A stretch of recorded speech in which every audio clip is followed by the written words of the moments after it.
What's up, you guys? Sean Ross Sapp, Fightful, here with a name you know, one that I'm interviewing for the first time. Very excited about this. You can see him main eventing this weekend's AEW Double or Nothing for the World Championship against MJF, Jack Perry, and Sammy Guevara. We got Darby Allin. Darby Allin, how you doing, man? Beautiful, dude. I have zero complaints. This is going to be a very important, special weekend, and I'm ready to rock it. From an in-ring perspective, I'm looking forward to this AEW title match as much as any that ever, because I've watched you interact specifically with these three people well before AEW. Like, I know you had matches with all these guys before AEW. Seeing that you guys are about to main event a major pay-per-view, the landmark pay-per-view for AEW, how does that make you feel when it comes full circle from like PWG and Black Label Pro and wrestling in California against Jungle Boy? It's very special to me because time flies by so fast and so much can happen in those years. But it's kind of funny how everything circles back, and it's circling back probably in the biggest way it probably could, and that's Sunday at Double or Nothing, and it's huge. Um, yeah, man, seeing these people, like, I never, it's like all those years ago when AEW was first, like the inception of AEW, and seeing how we've all grown and kind of all of our pathways were different, but it led us to the same spot, and that's like Double or Nothing this Sunday. And man, I don't know. I think you got four you hungry dudes that are like, you can't fail. Like, we can't fail this Sunday, and we got a lot to prove. There is a chip on the shoulder, I would say, and I'm excited. I'm excited to see what we all do. But and it's also, not only is it the main event, it's for the world championship. So ain't get bigger than that, man. How would you say that each of your three opponents have maybe changed since the first time you met them? Because, like I said, you faced all these people before AEW was a thing. Yeah, man, I don't know. It's weird because I feel like everybody is almost the same. It's like it's strange to say that. Like, it literally, like, when I wrestled MJF, down in Maine for the first time, it literally feels like the same guy. When I wrestled Sammy at Black Label for the first time, it literally feels like the same guy. When I wrestled Jungle Boy in a no ring match in LA, it literally seems like the same guy. It's kind of interesting, and I think that shows that it shows the beauty of what AEW gives us. We ain't a bunch of manufactured, I don't know, like, It's a good people that, example of like why you guys are the four pillars, because they saw that in you very early. yeah, I don't know. I never liked that term pillars. Really? Never liked it. Never liked it. I think it's a cute catchphrase Max came up with. And to me, pillars, yeah, I don't like it being like, it feels like we feel like we're above people when we call ourselves the Okay. pillars. And I honestly feel like whoever is ride or die with this company is a pillar in my eyes. So it don't take, it takes more than just four guys. And, and you got a guy like MJF, like, how can you really call yourself a pillar when you don't even know if you want to be here in 2024? So, like I said, man, instead of making a shirt with four dudes on it, put the whole roster, put everybody, because we're all pillars, man. We all got to grow this company. It's so new. I'm no, I don't like calling myself a pillar, but I do like the fact that we are four homegrown talents Yeah. getting in the spotlight. That's awesome. But a pillar, no. One of the things I took notice of with you, up until recently, I lived in a small town, like 200 people, and there was a girl who worked as a cashier at the corner store. She found out what I did for a living, and she was like, "Oh, my son's dressing up as Darby Allin for Halloween." And I remembered back to when I became a wrestling fan. First two people I saw were Sting and Great Muta, and I was like, "Oh my God, like this is cool." Then I saw the Road Warriors, and I go, "Oh, I got to watch this every day. I got to watch this every time it's on TV." Do you, like what does that mean to you when you hear about that? When you see kids that are like, "Oh, I want to be like him." Like, that's why I want to watch wrestling, is because what he looks like and what he does in the ring, and the way that he acts and the things that he does. See, to me, like, that's biggest thing that's important because when I was growing up, there wasn't a lot of wrestlers I felt like I could relate to outside the ring. I was like, man, who do I see myself hanging out with? And I'm like, I don't know. I see myself hanging out with skateboarders or punk rockers and stuff like that. And then to be given the opportunity to just let me be me inside the ring and outside the ring, I feel like I could connect to a lot more people.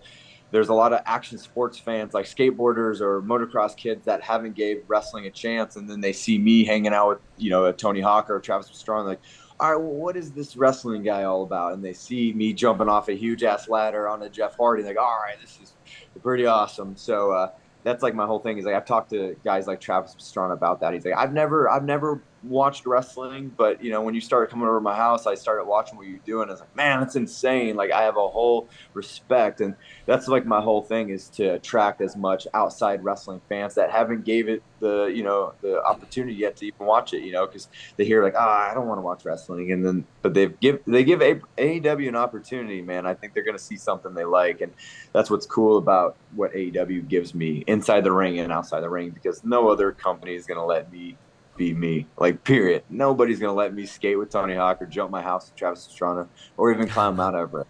Nobody's letting me do that. So that's why like I told Tony Khan, maybe I'm the worst businessman because there's never gonna be a bidding war for Darby, and I mean that. It wasn't just part of a promo. Like that was like I walked into his office and I said, I'm probably the worst businessman here, but like there's never gonna be a bidding war. So I'm grateful for everything. You mentioned that, like the Pastrana thing, climbing Mount Everest. There was a rumor a few years ago, which you shot down, about you appearing in Jackass. Do you know like where that rumor came from, or like was there ever any contact or anything? Yeah, I was filming with Steve-O, and Steve-O actually remember that skit where I was in a body bag and I went down this drop in and went right to flat, boom, yeah. So Steve-O was videotaping that, and he sent it to Knoxville and Tremaine, and like, yo, we gotta get this guy in the new movie and all that stuff. And by then, like, there was all the contracts were already like settled and everything like that. And I told them like, yo, I'll do it for free. I just want to have fun. So I guess that's where it stemmed from. People probably think just hanging out with Steve-O is automatically going to be in Jackass type deal. But yeah, no, it was fun, and I don't know. Maybe it's a good thing I wasn't in the movie, because I probably, who knows if I would. God, I had this idea. I don't know if you know much about skateboarding. Very little. Much. So there's this thing called the mega ramp. It's at Bob Burnquist's house, the biggest gap like ramp. And I pitched to Steve-O, put me in a body bag, duct tape me to a skateboard. And I was gonna do the jump for the movie. I was like, that was my my stunt I had planned for Jackass 4. And maybe it's a good thing that didn't happen, because who knows if who knows how that would happen. I think they're rebooting the show. Would you ever be open to doing stuff like that with them in the future? Because it's very clear with the movie, they set up for like a new generation of Jackass performers on there as well. It all depends, man. It all depends on like where I'm at, with like my career, because AEW is my like big focal point. Sure. Like that's like my big thing. So it all depends on how scheduling and everything works out. But if it worked out scheduling wise, and who knows. But right now there's just a lot of goals I have outside the ring. Like Mount Everest is probably the biggest one, I would say, at the moment. And that's set for next year. So, because you can only hike it 2 months out of the year, April and May. So I got to wait till next April and May. So that's like, I'm just trying to, it takes 10 weeks, 10 weeks to climb it. So I'll be gone for 10 weeks. So how did Tony Khan react to that when he heard that? Did you tell him before, or did he find that out from the interview you did? Oh, no, I told him. I said, hey, I got this idea. I said, if there's a way to get more eyes on the company, like I had been doing with like the Travis Pastrana's and the talk stuff, there's more eyes to get on the company through like extreme stunts, and I'll be the guinea pig for that. Like and I said, what about me climbing Mount Everest? no wrestler's ever done that before. What if I just plant a big AEW flag on top of Mount Everest? I'm thinking of like what we could get in return. Like interviews with like Good Morning America or whatever it may be. And I have a team that reached out to me from Discovery, so Oh, we nice. document the whole thing. So it's like it's a way I want to give back to the company. Like, so it's not just like homie going into the mountains and disappearing. There is a way I want to, you know what I mean? Like there's a method to the madness that I want to I give back on. So yeah, he was down at first, and then he started thinking, wait, it's Mount Everest. Like you might die. Like Yes. And I said, Tony, I think I got this. So I really believe I got this. Like it's a big thing to me to do. It's something like what I've said in promos at AEW. I do crazy thing to break down like the mental barriers in my head, because like growing up I never had the confidence. Like I used to walk to school with my head like looking at the ground because I was too embarrassed to look up at the people driving by. And the moment I started doing crazy stuff, it gave me like more and more confidence, and it's building. And I felt like, you know, being in the main event this Sunday, I've never had more confidence my whole entire life. And I'm laser focused. And I really think it's from doing crazy stuff. It breaks down these mental barriers in my head.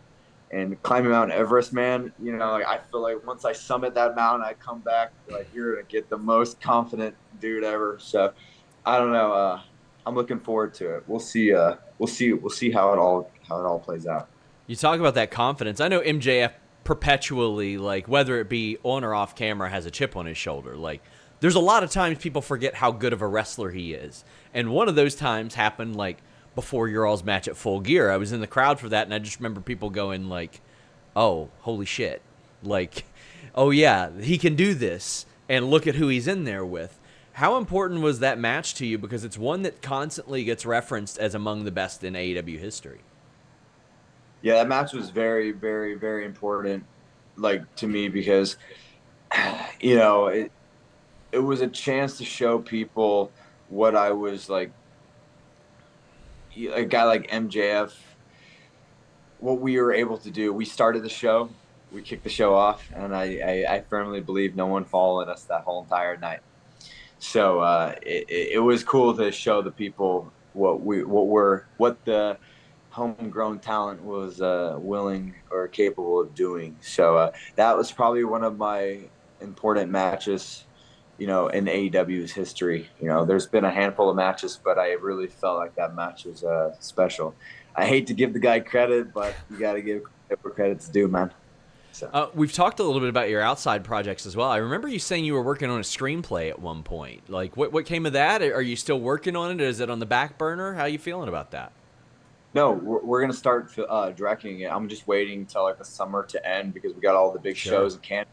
And we got Wembley, and I really, when I start something, I don't want to like start it and then like take a break, then redo it. Like I want to have a big chunk of time. So it's something I like. Everything's set. Like I already got the production company ready to do it and everything. So that's a big goal of mine. Come like September, October. So. And as we wrap up, obviously your affiliation with Sting has been a big part of your career. I'm interested to see how that came about. Was that like a mutually pushed thing? Did Tony come to you and say, "Hey, I got this idea"? Were you like, "Hey, let me get involved with Sting," or was Sting like, "Hey, let me get involved with Darby"? Because it's been a wonderful partnership that we've seen play out thus far. Yeah, it happened really organically. I don't think anything was like planned. Like when he made his debut, it was never planned for him to be teamed with Darby. It kind of just started happening naturally, and he was like a fan of like what I do in the ring and outside the ring. He's like, you're a very creative individual, and one day people will be working for you. And I was like, I don't know, man. Like, but we just started shooting ideas back and forth, and kept growing and growing and growing. And next thing I knew, we were teaming, and next thing I knew, he was returning to the ring live. It wasn't a cinematic match. It was live at Double or Nothing a few years ago against Ethan Page and Scorpio Sky, and that was very special. And he saw like that he could trust me in the ring with coming up with ideas, and from there, man, I think we've been attached at the hip. So yeah. I mean, at this point, you guys have probably got to qualify for a tag title shot at some point, right? I mean, you guys think you're undefeated as a team? Well, the thing with Sting, man, he don't want to go for Yeah. championships. He like that's never been a goal of his. He never wanted to, fight for the championship, and I can respect that. Sure. I'm not gonna. So it's just like he's like, give somebody the opportunity to do it that it can elevate their career. So he don't need to get his career more elevated. He just yeah. Fair We'll point. See, man. Maybe he'll change his mind. Maybe he'll be like, "Yo, FTR, what's up?" Fair point. Well, you've got a big opportunity this Sunday, AEW Double or Nothing. Tickets still available. Darby, I want to thank you so much for taking the time. This was a lot of fun. Hopefully we do this again, and best of luck this weekend. Yeah, dude. We'll see how it all plays out, man. Check it out, guys. AEW in Las Vegas this weekend. Until next time, we're out. You hear me talk about NordVPN.com/Fightful a lot. It's because I use it every single day. You can listen or watch your favorite shows abroad, whether you're in the States like me and you want to watch shows from the UK or Australia, or you're just traveling and you want access to your local things. You can shield your data from snoops and criminals. You can safely listen to your shows, stream shows, browse in complete privacy by shielding your IP address. You can change your virtual location with just one click. Protect yourself on public Wi-Fi. That can be dangerous. People can get access to all of your stuff. Secure all the devices that you own. It's available on all major operating systems, and you can connect up to 6 devices separately with one subscription.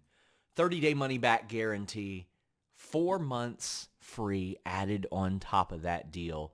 NordVPN.com/Fightful with 3 great tiers for you to enjoy.